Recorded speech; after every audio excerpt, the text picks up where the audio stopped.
أهلا بيكم في مطبخ السعادة. النهاردة هنتعلم نعمل الحمام المحشي بطريقة سهلة وبسيطة.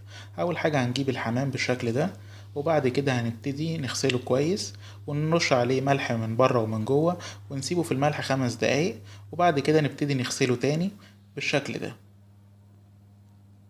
وبعد ما نضفنا الحمام بالشكل ده هنبتدي نخلي الرقبة من الجلد زي ما انتوا شايفين، ودي على حسب الرغبة، في ناس بتحبها كاملة أو لأ، كل واحد ورغبته. بس احنا هنبتدي نخلي الرقبة بالشكل ده من الجلد، وبعد كده هنبتدي نقطع الرقبة زي ما حضراتكم شايفين. واحنا بنشيل الرقبة بالراس عشان لما نيجي نحشيها تكون سريعة في الحشوة، ويتملي المنطقة دي كلها بالرز او بالحشو بتاعنا. وبعد كده عندنا بصلة مفرومة بالشكل ده او مبشورة، هنحط عليها ملح وفلفل. طبعا كل واحد على حسب الكمية اللي عنده، ممكن مثلا ناس عندها مثلا كمية حمام كبيرة او حمام صغيرة، كل واحد وعلى حسب الكمية اللي عنده. يعني مثلا كل حمامة تاخد مثلا ربع بصلاية كبيرة، معاها رشة ملح ورشة فلفل، ونبتدي ندعكها بالشكل ده من تحت الجلد وفوق الجلد زي ما حضراتكم شايفين، ونسيبها في التتبيلة دي لمدة ربع ساعة أو نص ساعة. وممكن نرش رشة قرفة، ده اللي حسب الرغبة، وعامة القرفة بتشيل الزفارة من الطيور. وبعد كده عندنا حشو الحمام، عندنا بصلاية متقطعة هنبتدي نحمرها في زبدة أو سمنة، وبعد كده هنبتدي نحط عليها الرز ونبتدي نحمرهم شوية مع بعض. وبعد كده نحط يعني حوالي مثلا لو هنحط كوباية رز نحط كوباية مية، برضو على حسب كمية الحمام اللي عندنا، ونبتدي نحط عليهم رشة ملح ورشة فلفل، ونسيبهم يستووا 3/4 سوا. وبعد كده هنسيب الحشوة بتاعتنا تبرد، ولما تبرد هنبتدي نحشي الحمام بالشكل ده.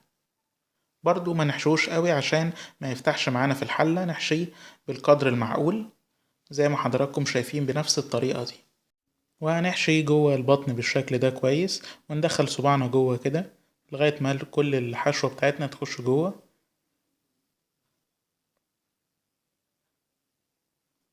والحشوة بيبقى على حسب كل واحد ورغبته، عايز كتير عايز قليل، كل واحد وعلى حسب رغبته.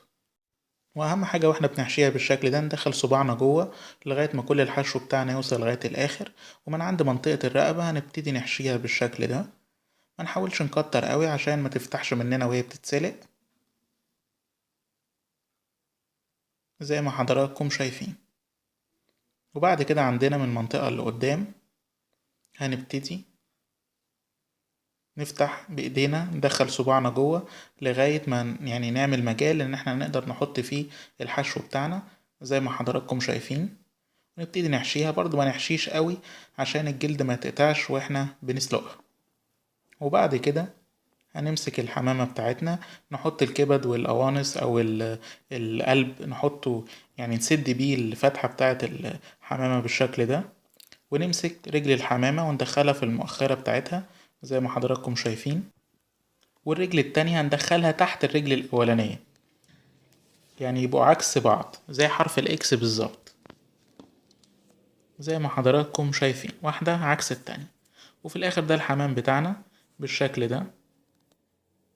وبعد كده عندنا مية مغلية كويس قوي، هنبتدي نسقط فيها الحمام بالشكل ده واحدة واحدة، ونسيبها تغلي حوالي 10 دقايق.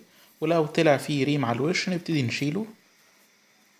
وبعد كده عندنا التتبيلة بتاعتها فيها ملح وفلفل وبهارات، معلقة معلقة معلقة من كل واحدة، هنبتدي نحطهم في الشوربة زي ما حضراتكم شايفين. ما نحاولش نقلبها كتير. وبعد كده عندنا بصلتين صغيرين او بصلة كبيرة، وبرضو بيرجع في الاخر هي الكمية اللي احنا عاملينها قد ايه، كل واحد وعلى حسب الكمية اللي عنده. يعني ناس عاملة حمام كتير او قليل، كل واحد وعلى حسب الكمية. ونسيبه حوالي من ربع لنص ساعة، وهو الحمام في الاخر بياخد السليق بتاعه كله على بعضه، يعني من 35 ل40 دقيقة مش اكتر من كده. وبعد كده عندنا صلصة، هنبتدي نرش عليها رشة ملح ورشة فلفل بالشكل ده. وبعد كده عندنا الحمامة بالشكل ده، هنبتدي ندهنها كويس قوي بالصلصة من كل جانب، ومن على ظهرها ومن عند الجناحات. وبعد كده عندنا طاسة مسخنينها كويس، هنحط فيها زبدة أو سمنة ومعاها رشة زيت، لو هنحط زبدة نحط رشة زيت. وبعد كده هنبتدي نقلي الحمام بالشكل ده.